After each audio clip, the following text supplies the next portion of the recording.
Welcome to the Newsmakers Podcast. I'm Billy Hollowell, and this is a show where we go behind the headlines every day to bring you an interview with a pastor, entertainer, politician, or other notable news figure. And this is a show, again, it's daily, but it's based on our weekly TV show, which is also called Newsmakers. You can watch it on the CBN News channel and also on our YouTube page. And on this show, every day, we dive deep. It's a little more longer form with one of the people who you will often see on our Newsmakers show or across the CBN News platforms. On today's Newsmakers, best-selling author Mitch Albom, who's known for Tuesdays with Morrie, The 5 People You Meet in Heaven, and plenty of other books, he joins us to talk about how he was forced to flee from Haiti in the dead of night after the nation descended into chaos.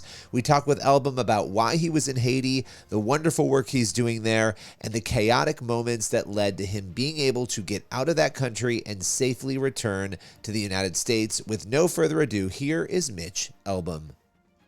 Mitch, appreciate you joining me. I know it has been an incredibly hectic week. You were in Haiti visiting the orphanage that you run, Have Faith Haiti, and chaos obviously broke out in Haiti. Take us through when you first realized there was a very real and legitimate problem. Well, I go to Haiti every month and have for the last 14 years since I've been operating this orphanage, which I started right after the earthquake. So I'm somewhat used to the chaos in Haiti. We were even there during the assassination of the president, Jovenel Moise, and the country shut down then and it became very violent. So that's not such news to me. But with this trip, we had brought with us, along with my wife, who goes with me all the time, we brought 8 volunteers with us. And many of them had never been to Haiti before. One of them had never been out of the country before. And right after we got there, the gang violence surged. They broke into a very big prison and released thousands of very dangerous criminals. The airports were immediately shut down, taken over by the gangs. The ports were taken over by the gangs. The roads were owned by the gangs. The borders were shut. So very quickly, all options for leaving disappeared. And I began to think we're not going to be able to get out of here. And of course, the volunteers didn't really sign up for that when they decided to come help in an orphanage. And so, we tried the normal routes of the embassy and, American contacts. Hey, are you going to be able to help us? And we basically got stonewalled and just told, well, there's nothing we can do. Just shelter in place. Are you taking bullets? And I said, well, if we're taking bullets, why are you telling us to shelter in place? So there wasn't any help coming from them. And then we read that they evacuated. And so it was pretty clear that if we were going to find a way out, we were going to have to do it independently, and we began to explore those options. How did you, what was going through your heart and your mind as you're trying to explore those options? There's no way out. This is very different from the things you experienced in the past. What was sort of going through your mind during that? Well, first of all, I was worried about our kids and not so much us, because what was happening was really going to affect them short-term and long-term. So what we spent our time doing was stockpiling food, stockpiling fuel, stockpiling water, getting cash if we could get to a bank, because we know, when the country shuts down, if the gangs take over the terminals for fuel, you can't get any gas. Suddenly you can't buy food because the markets are closed. So we always know how to spring into that kind of mode very quickly and double up our security forces and things like that. So while we were doing that, I was thinking, okay, who do I know that can get us out of here? And that's not something in 14 years that I've had to face in terms of, trying to arrange a helicopter or some kind of, trip to the water and getting on a boat in the middle of the night. And so we began to make calls to people. And to be honest, we had 3 failed attempts before the one that successfully worked. One of them left us on a hilltop in the middle of an area of Haiti when the sun came up, and a helicopter was supposed to come and pick us up, and it never came. And there were 10 of us just standing on a hill with our little bags waiting. And then about an hour later, we found out that it wasn't able to come because they were shooting, in the area. And so we had to scurry back to the cars and race back to the orphanage. But then we were contacted by Corey Mills, who's a U.S. congressman, and Lisa McClain, who's also a congressperson, neither one of which were acting on behalf of the government, but in a private fashion. And they said, we've heard what's happened to you. We want to come get you out. It's remarkable, and I don't want to spend too much time here. I've heard this about Representative Mills, doing this in other situations as well. What do you make of that? I mean, there are other people who are also still there and who are still trapped there. I spoke to somebody earlier today, and they're getting the same response. Nobody's really helping from the government side. And then to have people in government who are doing it independently, what do you make of that? It would seem like we would have a plan for this sort of thing, you would think. It seems the least likely person who would help organize a trip would be a member of the government that wasn't seemingly interested in getting people out. But I guess that's part of the irony of it, is that those two people in Congress, they know, they said to me, don't expect any help from the government. And they're in the government. Wow. So, Wow. I took them at their word. And I said, well, look, I don't care who it is. I don't care what government. I don't care private or whatever. One of the places that we were dealing with wanted, six figures in money to try to get us out. I said, I don't care, who we have to deal with as long as they can do it. And it turned out that Corey Mills and Lisa McClain were able to get it done. It's just an incredibly troubling situation there. Obviously, now you end up finding a way out, and you had to do this in the dead of night. Take us through that, because this is dangerous. People have to keep in mind there are gangs, there's violence. If it's light, as you were saying, with the sun coming up, that puts you at danger, right? Yeah, in fact, there was an aborted attempt, which I aborted the night before, because they were coming in from America with this helicopter, and they had to stop in one island and then another island to refuel, and then they were leaving from that island to try to get over to Haiti. And I looked at my watch and I tried to do the math, and I said, I think you're going to be getting here when the sun is coming up. And they said, well, it's still okay because people are not really up and about. And I said, no, you don't understand Haiti. I mean, 5:30, 6 o'clock in the morning, everybody's up and awake and moving around, and they all have their phones out. And if a helicopter starts flying in, they're going to film it. And if it's near our orphanage, they're going to say, why is this helicopter coming into this orphanage? Is it bringing the prime minister with it? Rumors start flying around. And I could envision a scene where, we were mobbed at our orphanage, or gangs attacked us. So I said, this cannot be done in the daylight. And they were about to leave. And I said, please, don't come now. And we had some tense words about it, but eventually they deferred to the fact that I was on the ground, and they waited until the next night.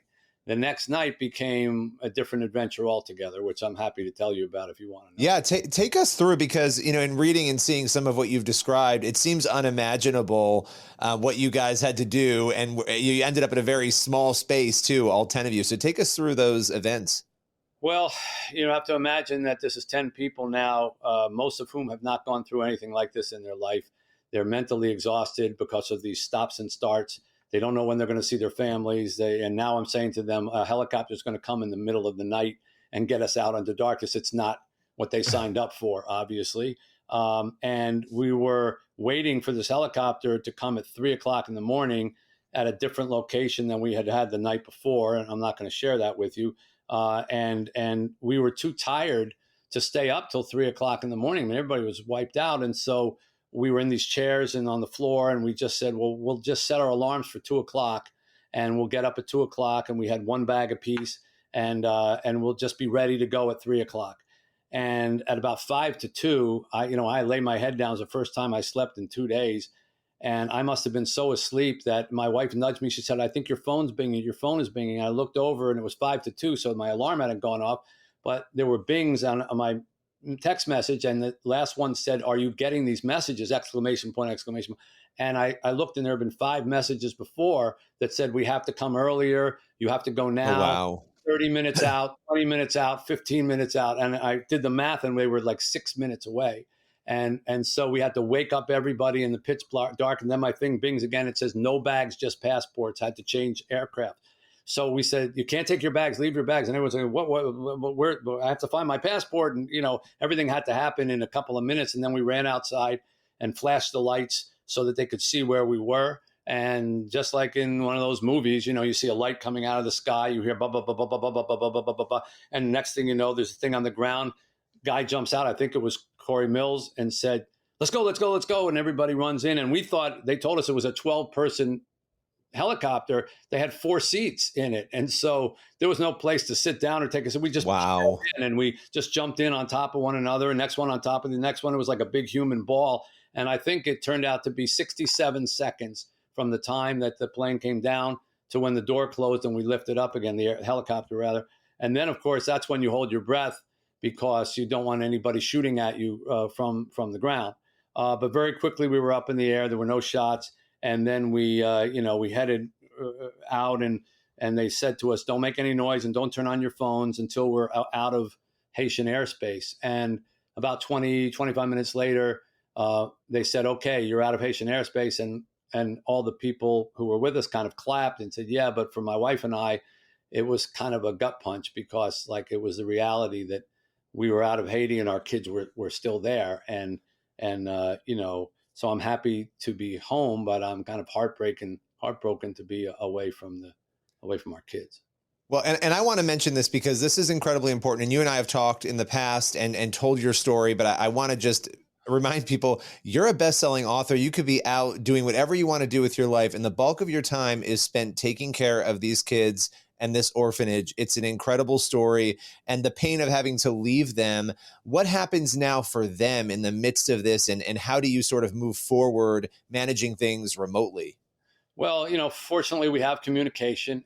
We talk all day long, myself and my director. We have 40 staff and 60 children.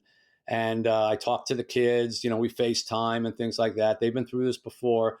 Unfortunately, like when we do our nightly devotions, you can hear all the gunfire in the background. It's such a juxtaposition. It doesn't make sense. They're singing these beautiful songs to God about being grateful for what they have.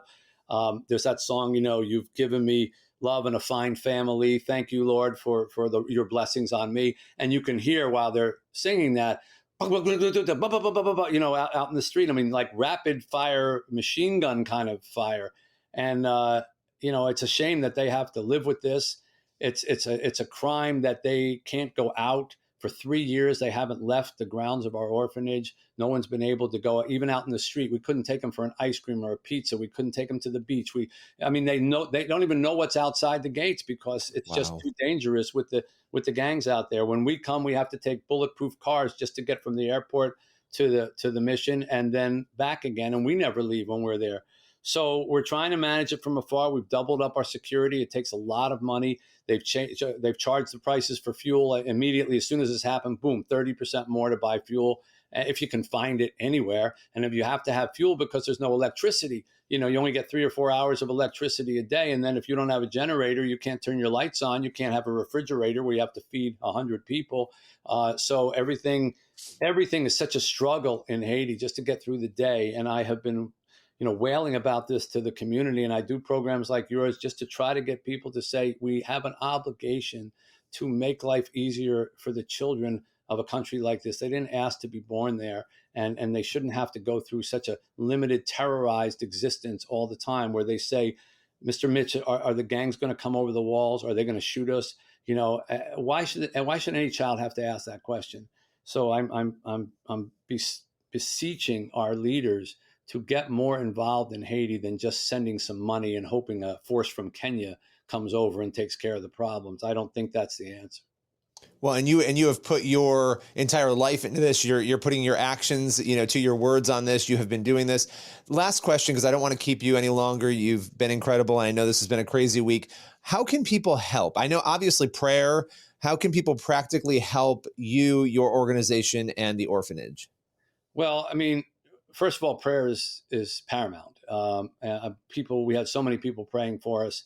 I couldn't list it. I couldn't read it. How many texts and that we're praying for you. And I'm sure the collective power of that prayer helped keep us protected when we were taken up in the air in that helicopter.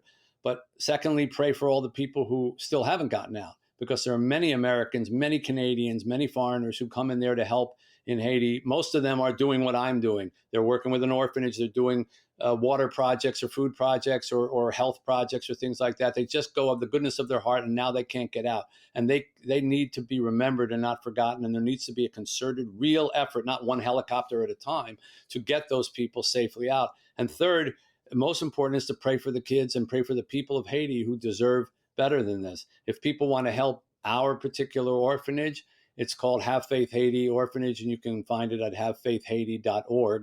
And it's very clear if you go there, havefaithhaiti.org, what you can do to help. But there are many other organizations besides ours that deserve help. And, just don't forget about it. That's the thing I would ask people. It's easy to forget about another country. It's easy to say, why should we get involved with any other country? But this is not just any other country. This is right off of our shores. It's an hour away but from Miami on plane. We occupied that country for 15 years. We ran it in the early 1900s. We helped write their constitution. We held their money in our banks. We have a history in that country, and we owe it to them to take care of their people, at least so that they don't have to fear for their lives just to go buy food in a market. Mitch, I appreciate you and all you do, and just, your whole story, and you joining us during such a chaotic week. Thank you for your time today. It's my pleasure. Thank you for your interest and your prayers. That's all for today's Newsmakers podcast. Be sure to tune in for the next episode of the show, and also head over to the CBN News YouTube channel and the CBN News channel to watch Newsmakers every week. We'll see you soon.